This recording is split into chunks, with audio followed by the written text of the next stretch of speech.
सरकार की मंशा पर जो फर्जीवाड़ा हुआ, हम लोगों का जो आरोप था वो सिद्ध हो चुका है। कई कई प्रमाण हैं, कई अभ्यर्थी स्वयं सामने आए प्रेस के, चाहे मुकेश हो, चाहे पूजा हो, चाहे करिश्मा हो। अब कहने की कोई ज़रूरत नहीं है। 1,20,000 लोगों को नौकरी देने की जो बात थी, अभी भी डाटा प्रथम फेज की बहाली में 93,000 पर आके अटका है और सारे शिक्षक अभ्यर्थी नाराज हैं कि उनको रिजल्ट होना चाहिए, खासकर वो लोग जिनका उम्र समाप्त हो गया है।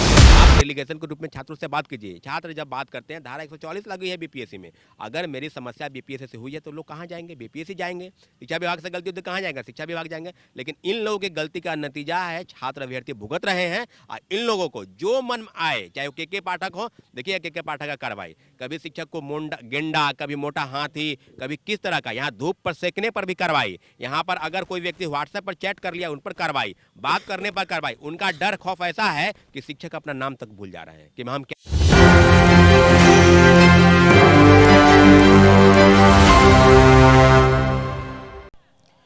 नमस्कार, मैं नंदन, आप देख रहे हैं न्यूज़ 24। गांधी मैदान में इस वक्त हम मौजूद हैं। हमारे साथ छात्र नेता सौरभ जी भी जुड़े हुए हैं। लगातार हम इनसे बातें कर रहे हैं और जहां तक बीपीएससी को लेकर सवालें उठ रही है, बीपीएससी ना बोलकर अगर हम ये बोले कि एजुकेशन सिस्टम पर, बिहार के एजुकेशन सिस्टम पर जो सवाल उठ रहे हैं, उसे आप पहले बताइए किस नज़रिए से देखते हैं? देखिए, जाहिर सी बात है कि किसी भी राज्य का और देश का अगर व्यवस्था को सुदृढ़ करना है तो शिक्षा व्यवस्था को दुरुस्त करने की चीज़ होनी चाहिए। और शिक्षा व्यवस्था बिहार में कितनी खराब है, आज कई वक्तव्य से, खासकर माननीय मुख्यमंत्री जी के दिशा निर्देश पर ये तय हुआ कि बड़े पैमाने पर बहाली निकाली जाएगी और उसकी शुरुआत भी हुई है बहुत बढ़िया तरीके से। पहले फेज, दूसरे फेज और तीसरे फेज की बहाली, तो ओवरऑल कहा जाए तो लगभग 4 लाख शिक्षकों की नौकरी की बात की जा रही है और ओवरऑल सेकेंड फेज की बहाली की प्रक्रिया पूरी हो चुकी है। लेकिन बात अगर हम करें कि जब शिक्षकों की बहाली की गई और उस बहाली में बिल्कुल फर्जीवाड़े तरीके से नियुक्ति प्रक्रिया अपनाई गई, तो फिर कैसे शिक्षा व्यवस्था बदलेगी? जो व्यक्ति सीटेट फेल है, एसटीटी फेल है, कई फर्जी प्रमाण पत्र के आधार पर वो नियुक्त हो गए हैं शिक्षक, मुझे लगता है कि ऐसे शिक्षकों के दम पर किसी भी राज्य की शिक्षा व्यवस्था नहीं बदली जाएगी। बहुत बड़ी चूक हुई है शिक्षा विभाग से और बीपीएससी से, जिन्होंने डॉक्यूमेंट का वेरिफिकेशन बिना किए हुए रिजल्ट का प्रकाशन किया गया। मुझे लगता है कि माननीय मुख्यमंत्री जी को इन सब चीज़ों पर संज्ञान लेना चाहिए कि आखिर गलती किस वजह से, आखिर हड़बड़ी किसके लिए हो रहा है। अगर आपके मन में अगर नियुक्ति प्रक्रिया को अपनाना है तो सारी चीज़ों पर 1 to 1 थोड़ा इंतजार करते हैं। हम तो ऐसा नहीं कह रहे हैं कि आप नौकरी नहीं दे रहे हैं, सारे अभ्यर्थी खुश हैं, परंतु जिस चीज़ की कवायद आपके तरफ से होनी चाहिए, आपके चूक की वजह से फर्जी वाले नियुक्त हो गए और जो मेरिट वाले हैं आज दर दर की ठोकरें खाने पर मजबूर है, धरना प्रदर्शन, रैली, आंदोलन करने के लिए विवश है। इसी गांधी मैदान में आपको बता दें कि नियुक्ति पत्र भी बांटा गया था, जिससे आप लोग खासा नाराज भी थे। फिर से 8 से 10 दिन के अंदर नियुक्ति पत्र फिर से बांटने की घोषणा की गई है, उसे आप किस नज़रिए से देखते हैं?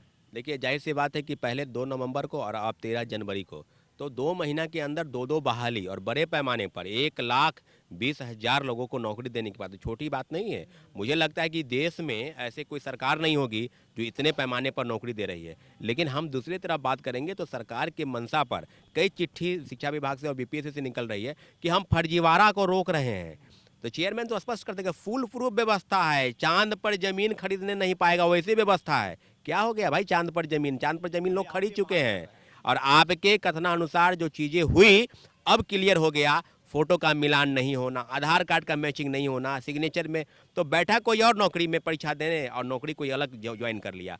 तो सरकार की मंशा पर जो फर्जीवाड़ा हुआ, हम लोगों का जो आरोप था वो सिद्ध हो चुका है। कई कई प्रमाण हैं, कई अभ्यर्थी स्वयं सामने आए प्रेस के, चाहे मुकेश हो, चाहे पूजा हो, चाहे करिश्मा हो। अब कहने की कोई ज़रूरत नहीं है। 1,20,000 लोगों को नौकरी देने की जो बात थी, अभी भी डाटा प्रथम फेज की बहाली में 93,000 पर आके अटका है और सारे शिक्षक अभ्यर्थी नाराज हैं कि उनको रिजल्ट होना चाहिए, खासकर वो लोग जिनका उम्र समाप्त हो गया है, जो परीक्षा में अगली बहाली में बैठ नहीं सकते हैं। क्या उनके लिए कोई दूसरा रास्ता है नहीं? तो दूसरा रास्ता बचा क्या बीपीएससी चेयरमैन कहेंगे?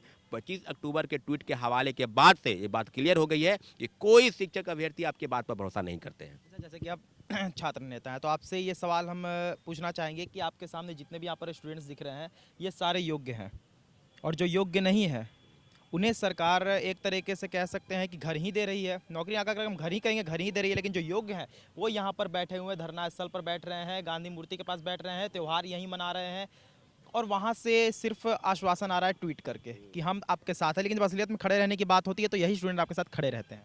देखिए बात ये है कि जिस जिस जिस परेशानी से आप जूझ रहे हैं, बीपीएससी चेयरमैन सर ने स्पष्ट कहा कि आपकी कोई समस्या है तो आप गृहवास सेल में आइए और आवेदन कीजिए। जब लोग आवेदन करते हैं तो उल्टे कार्रवाई उन्हीं लोगों पर होती है। ये तो पहला है कि न्याय मांगिए हम ही से और हम ही हैं। कहाँ कहाँ है ना कि जिसने दर्द दिया है वही दवा देगा। तो दर्द आप दे रहे हैं, सिर्फ दर्दे दे रहे हैं, दवा दवा के नाम पर नदारत। तो सरकार की मंशा पर जो प्रश्न चिन्ह खड़ा है, दो अफसरों की लड़ाई, के पाठक और अतुल प्रसाद की लड़ाई है, उसी का नतीजा है कि बीपीएससी में बड़े पैमाने पर फर्जीवाड़ा हुआ। 1,20,000 लोगों की नौकरी देने के नाम पर अभी भी पूरक परिणाम जारी होने को लेकर लगातार धरना प्रदर्शन चालू हुआ है। अब 19 को बैठक की है, 25 को बैठक की है और हमने कहा था कि राज्यव्यापी आंदोलन की शुरुआत होगी। अब उसकी शुरुआत हो चुकी है। गर्दनी बाग में हमारे साथी बैठे हैं, हम भी कल वहां गए थे। निश्चित रूप से अब सारी मंशा पर प्रश्न चिन्ह है और बीपीएससी के चेयरमैन और या अतुल प्रसाद जी हो या के पाठक हो जो शिक्षा विभाग के अपर मुख्य सचिव है, दोनों की सहभागिता के कारण ही, दोनों के मिली भगत के कारण ही बड़े पैमाने पर फर्जीवाड़ा हुआ है। और जितने भी अभ्यर्थी आज पूरक परिणाम की जारी करने के लिए गए हैं, सेकेंड फेज में भी वही होगा। अगर आपने कहा है कि 14,700 लोगों को रिजल्ट देंगे तो वो रिजल्ट कितना आएगा? पहले भी शिक्षा विभाग जो सीट भेजी गई थी 4700, मात्र 2700 रिजल्ट दिया गया। तो ये बात तो बिल्कुल क्लियर है कि शिक्षा विभाग की तरफ से या बीपीएससी की तरफ से जो गलती हुई है, ये दोनों का घोर मट्ठा जो किए, इसी का नतीजा है कि हम लोग धरना प्रदर्शन कर एक रहे हैं। सवाल आपसे लेंगे, ट्वीट को आप किस नज़रिए से देखते हैं? ट्वीट को देखिए इसके पहले भी बीपीएससी के जो भी चेयरमैन बने हैं, सभी कुछ भी न्यूज आता तो बीपीएससी के साइट पर जाता था। लेकिन ये पहले चेयरमैन, मुझे लगता है कि डिजिटल तरीके से कई बार हमसे उनसे उनकी बातचीत हुई है तो वो काफ़ी डिजिटल चीज़ को बढ़ावा देते हैं, तो ट्वीट करते हैं। हम तो उनको ट्विटर बॉय भी कहते हैं कई बार कि ट्विटर बॉय हैं। तो ट्वीट मत कीजिए सर, आप फेस टू फेस आइए प्रेस के सामने और सवाल का जवाब दीजिए। आप डेलीगेशन के रूप में छात्रों से बात कीजिए। छात्र जब बात करते हैं, धारा 144 लगी है बीपीएससी में। अगर मेरी समस्या बीपीएससी से हुई है तो लोग कहाँ जाएंगे? बीपीएससी जाएंगे। शिक्षा विभाग से गलती होती तो कहाँ जाएंगे? शिक्षा विभाग जाएंगे। लेकिन इन लोगों की गलती का नतीजा है छात्र अभ्यर्थी भुगत रहे हैं। और इन लोगों को जो मन में आए, चाहे वो के पाठक हो, देखिए के पाठक का कार्रवाई, कभी शिक्षक को गेंडा, कभी मोटा हाथी, कभी किस तरह का, यहाँ धूप पर सेकने पर भी कार्रवाई। यहाँ पर अगर कोई व्यक्ति व्हाट्सएप पर चैट कर लिया, उन पर कार्रवाई, बात करने पर कार्रवाई। उनका डर खौफ ऐसा है कि शिक्षक अपना नाम तक भूल जा रहे हैं कि हम क्या नाम है मेरा। तो इस तरह से खौफ पैदा करने से, डरा कर धमकाकर शिक्षा व्यवस्था नहीं बदली जाएगी। शिक्षकों से बात करनी होगी, कॉन्फिडेंस में लेना होगा। सारे हमारे अपने हैं, शिक्षा व्यवस्था तुरंत एक दिन का खेल नहीं है। Rome was not built in a day, Rome एक दिन में नहीं बना था। आपको अगर करना है तो आप थोड़ा समय दीजिए, शिक्षा व्यवस्था बदलेगी। 21 लाख लोगों का नाम काटा गया, बच्चों का। जाहिर सी बात है डर पैदा हुआ है, बच्चे स्कूल आने लगे हैं, शिक्षक भी अब डर से स्कूल आने लगे। लेकिन डर नहीं, उनके अंदर ये भावना आनी चाहिए कि हमको पढ़ाना है, अपने बच्चों को पढ़ाना है, बिहार की शिक्षा व्यवस्था को बदलनी है। तो हमको जो जिम्मेवारी बनी है, पूरी ईमानदारी के साथ और कर्तव्य निष्ठा के साथ उसको हम पालन करेंगे। लेकिन हो कुछ उल्टा रहा है।